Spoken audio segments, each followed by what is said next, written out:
evening. Welcome sa ating Wednesday Word.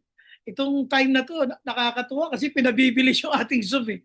Okay, game. Yung message na Sunday ay gusto ko lang sundan.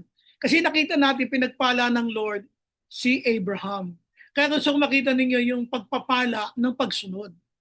Ang pagpapala ng pagsunod, the blessing of obeying.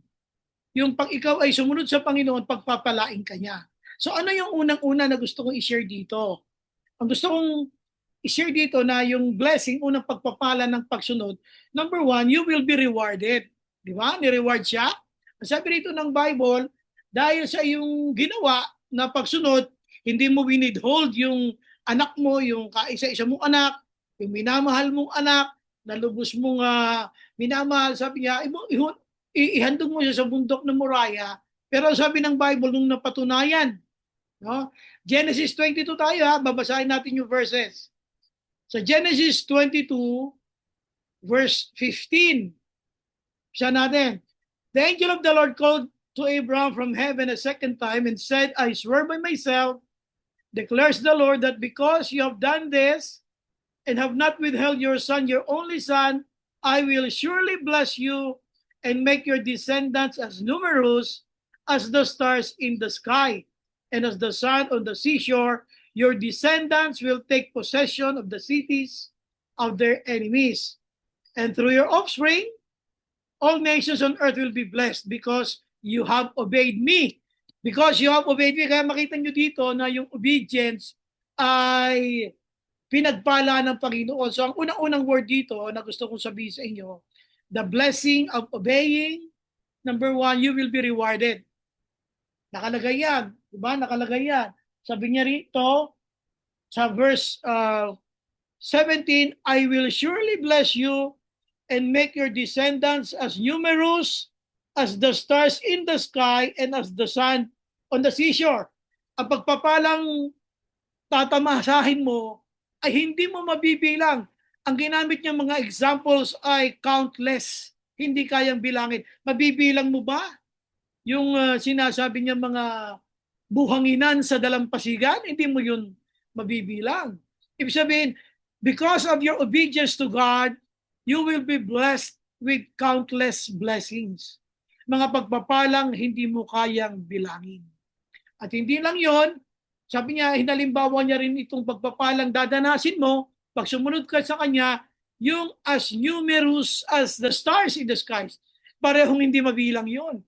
In other words, sa isang sumusunod sa Panginoon, madami kang naka-ready na pagpapalang tatamasahin galing sa Panginoon kung susunod ka lamang sa Kanya. Parehong countless blessings, hindi mabilang ang mga pagpapalang nakalaan para sa atin na mga sumusunod sa Panginoon. So, tandaan nyo, countless of blessings. And number two, hindi lang yun you will not only be rewarded, number two, you will be reminded. Ayan. Hindi madali ang sumunod sa Panginoon. Katulad ni Abraham, by context, so binasa ninyo, habang papalapit ang kanyang mga hakbang patungo doon sa bundok ng Moriah, pabigat naman ang kanyang kalooban. Bakit? Siyempre nga, ihahandog niya yung kanyang anak. Hindi madali yun. Hindi madali. Napakahirap noon para sa kanya. Kaya lang ang sabi dito ng Bible, di ba, ipinakita niya, mas mahal niya si Lord na nangako sa kanya ng pagpapala kaysa sa pagpapala na ibinigay ng Lord sa kanya. Kaya ang sabi niya, at binasa niyo dito, tandaan mo, sabi niya, dahil sa pagsunod mo yan, pagpapalain ko ang iyong sambayanan, ang iyong salinlahi. He was reminded, kumbaga, I will take care of your descendants because of what you've done. Ipinakita mo, now I know na mahal mo pala talaga ako. Dito si Lord, nagtatampo si Lord pag alam niyang mas mahal natin yung mga pagpapala, hindi natin mabitawan sa kanyang paanan eh. Pagka ang pagpapala hindi mo kayang bitawan kay Lord, hindi natutuwa ang Panginoon. Ngayon, sabi ni Lord, gusto niya makita. Now I know, na ipakita mo na. So may mga gustong makita si Lord sa iyo. Ngayon, pag naipakita mo naman na Lord, lahat to galing sa iyo, lahat to kahit mawala, alam ko kaya mo itong ibalik. Kaya yung pangalawa dyan, he was reminded, hindi mo ito pagsisisihan. I will surely bless you. Alam nyo, sabi ko nga, yun ang pangako ng Diyos, sasabihin sa iyo na, I will bless you, ay napakasarap na sa pakiramdam. Eh yung pa kayo sabihin ni Lord na, I will surely bless you. Eh iba yun. Kaya dito mapapansin ninyo, he was reminded. Habang tayo po mga kapatid ay nahihirapan sa pagsunod sa Panginoon, be reminded na ang mga pagsunod natin sa Panginoon ay markado ng Diyos. At meron itong kapalit na pagpapala, hindi lamang sa ating, kasama yung ating angkan. Kasama yung ating pamilya, kasama yung ating mga mahal sa buhay. Dahil sa iyong pagsunod, maraming pagpapala ang nakakaranas sa ating pamilya. Binibless sila ni Lord, hindi nila alam dahil sa iyong pagsunod sa ating Panginoon. So you know, you will be reminded. And number 3, ito yung sinasabi ko yung, you will be reverted. Ano yung reverted? Ibabalik ka sa dati. Alam niyo kung kayo ay nag-e-edit, pag may ine-edit kayo halimbawa sa computer, halimbawa yung kulay green, binago nyo yung kulay, ginawa nyo yung pula, hindi nyo kursunada, gusto nyo ibalik sa dati. Ang pipindutin nyo, revert. I-revert nyo, ibabalik nyo sa dating kanyang kalagayan. Dito, he was reverted. Ano yon? Nung pinakita niya kay Lord na mas mahal niya si Lord kaysa kay Isaac, mas mahalaga sa kanya yung nangako sa atin, walang iba kundi ang ating Panginoong Diyos, kaysa sa mga pagpapala ng Diyos. Ibinalik sa dati. Ibig sabihin, hindi itinuloy. Ibinalik sa kanya si Isaac. Hindi itinuloy yung pagsaksak kay Isaac. Ibinalik siya. Oops, wag mong sasaktan yung bata na ipakita mo na ni-revert. Ibig sabihin, lahat ng mga bagay, ng mga pagsubok na pinagdadaanan natin, nilalabanan natin, at yun ay kahit masama ang loob mo dahil sa mga nangyayari, you still choose to obey God. Kahit marami ka pinagdadaanan sa pamilya, may problema sa pinansyal, may nararamdaman kang physical, still you choose to obey God. Kahit may mga emosyon na issue sa buhay mo, pinipili mo pa rin ang umattend sa church, umattend sa Wednesday Word, magsumamba sa Panginoon, pinakikita mo kay Lord, Lord, kahit ano nararamdaman ko, pipiliin pa rin kita. Alam mo, pag nakita ni Lord John, ibabalik niya sa dati. Ni-revert. Ibinalik niya yung dating kalagayan ni Isaac, inalis sa altar, sinuli sa kanya ni Lord, at pinagpala pa siya ng lubos. Sapagkat nung nakita ni Lord na sumunod sa Panginoon, sabi niya, I will surely bless you, at gusto kong malaman mo na ang mga hindi mo pa nararanasang pagpapala ay mararanasan mo sa ngayon. Alam niyo kung nasaan yun? Verse 17. Tingnan niyo yung verse 17.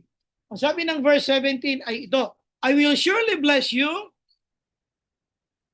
and make your descendants as numerous as the stars in the sky and as the sand on the seashore. Ito yung kasunod. Your descendants will take possession of the cities of their enemies. Ibig sabihin, meron bang mga unconquered blessings na nasa iyo?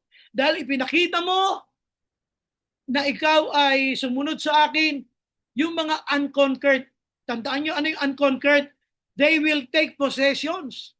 Meron ka pang panibagong pagpapalang dadating sa iyo.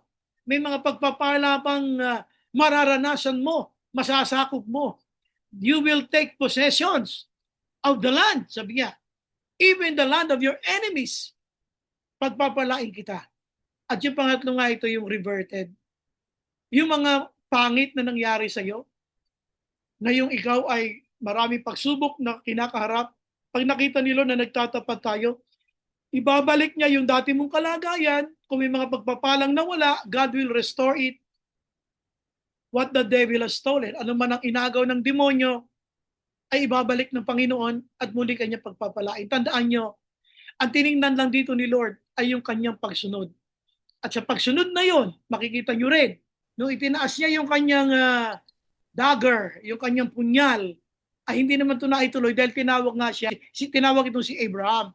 Tapos sabi ng angel, naipakita mo na. So sabi nga kanina, yun yung importante kay Lord. Maipakita natin kay Lord na sa napakadami nating blessing. Isipin nyo isa lang ang kanyang ibinigay kay Lord. Binigay niya si Isaac. Sa katuwaan ng Panginoon, ang kapalit napakadami, hindi mabilang na pagpapala. Hindi nyo ba nakita yun?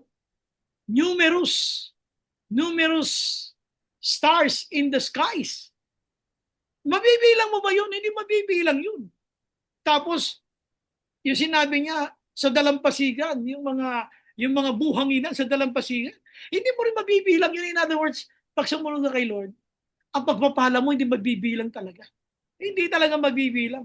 Dadating yung time na, Lord, bakit ako? At mapapalitan ng, Lord, akin pa ba to? Ganun ang mangyayari. Yung, Lord, bakit ako? Sobrang hirap, no? Bandang huli, mapapalitan ng, Lord, akin pa ba to? Kasi nga, numerous, sobra-sobrang pagpapala ang binibigay ng Panginoon. Yung ating team ay the blessing of obeying. Una-una, you will be rewarded. At habang ikaw ay nire-reward ng Panginoon, you will be reminded, I will take care of your family. Habang sumusunod ka sa akin, ako bahala sa pamilya mo. Ingatan ko yan. Even up to your descendants. Madadamay sila sa mga pagpapalang ibibigay ko sa iyo dahil sumunod ka sa akin. And number 3, you will be reverted. Hindi ka magpapatuloy sa parang buhay ng pag-aalala. Ibabalik ka ni Lord doon sa kung paano kanya tinawag na ihandog mo si Isaac. At mas maganda pang buhay. Mas maganda, mas okay. Dahil dito, kasama ng mga pagpapalang hindi mo mabilang. Okay, so nung conclusion natin dito, obedience is the mother of all blessings and success. Kumbaga, ang pagsunod ang pinakananay na maraming pagpapala at mga tagumpay. Kaya kung gusto mong makaranas ka ng tuloy-tuloy na pagpapala, dapat tuloy-tuloy din ang pagsunod. Gusto mo ng tuloy-tuloy na gantimpala, dapat tuloy-tuloy din ang mga pagsunod natin sa ating Panginoon. Walang kapalit, katulad ng ating conclusion last Sunday, there's no substitute for obedience. Wala ka nang pwedeng ipalit sa pagsunod sa Panginoon. Okay? So, magandang gabi sa inyo.